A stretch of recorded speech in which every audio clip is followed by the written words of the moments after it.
Hi friends, ಹೇಗಿದ್ದೀರಾ ಎಲ್ಲರೂ? ಬನ್ನಿ ಫ್ರೆಂಡ್ಸ್, ನಾನಿವತ್ತು ಒಂದು ಮರದ ಬಗ್ಗೆ ಇನ್ಫಾರ್ಮೇಷನ್ ಕೊಡ್ತೀನಿ. ನಿಮಗೆ ಗೊತ್ತಾಗ್ಬೋದು ಅದನ್ನು ನೋಡಿದ ಕೂಡಲೇ. ನೋಡಿ, ಇದು ಯಾವ ಮರ ಅಂತ ಹೇಳಿ ಗೊತ್ತಾಗತ್ತಾ? ಗೊಂಚಲಿದೆ ನೋಡಿ, ಎಷ್ಟು ಚೆನ್ನಾಗಿದೆ ಅಲ್ವಾ? ಗೊತ್ತಾಯ್ತಾ? ಇವಾಗಾದರೂ ಗೊತ್ತಾಯ್ತಾ ಇದು ಯಾವ ಮರ ಅಂಥೇಳಿ? ನೋಡಿ ಎಷ್ಟಿದೆ ಅಲ್ವಾ? ನೋಡಿ, ಕೆಳಗಡೆ ಕೂಡ ಎಷ್ಟೊಂದು ಬಿದ್ದಿದೆ ನೋಡಿ, ಎಷ್ಟೊಂದಿದೆ ಅಲ್ವಾ ಫ್ರೆಂಡ್ಸ್? ಇದರ ತಂಬುಳಿ ಇರ್ಬೋದು, ಅಥವಾ ರಸಮ್ ಇರ್ಬೋದು, ಅಥವಾ ಹಾಗೆ ಉಪ್ಪು ಹಾಕಿ ತಿನ್ನೋಕ್ಕೆ ಇದು ತುಂಬಾ ಚೆನ್ನಾಗಿರುತ್ತೆ ನೋಡಿ.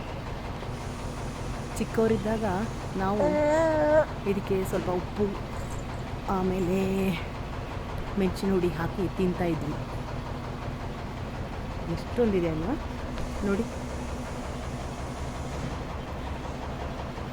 ಇದರ ಎಲೆ ಕೂಡ ನಾವು ತಂಬುಳಿ ಮಾಡ್ಬೋದು. ಸ್ವಲ್ಪ ತುಪ್ಪದಲ್ಲಿ ಸ್ವಲ್ಪ ಫ್ರೈ ಮಾಡಿಬಿಟ್ಟು ತೆಂಗಿನಕಾಯಿ ಜೊತೆ ರುಬ್ಬಿ ತಂಬುಳಿ ಮಾಡ್ಬೋದು. ಆಮೇಲೆ ತೆಂಗು ಕಾಯಿ ಕೂಡ ಯೂಸ್ ಆಗುತ್ತೆ, ಕಾಯಿ ಕೂಡ ತಂಬುಳಿ ಮಾಡ್ಬೋದು ಅಥವಾ ಹಾಗೆ ತಿನ್ಬೋದು. ಚೆನ್ನಾಗಿದೆಯಲ್ಲ ಫ್ರೆಂಡ್ಸ್? ನೋಡಬೇಕಿದ್ರೆ ಬಾಯಲ್ಲಿ ನೀರು ಇರುತ್ತೆ.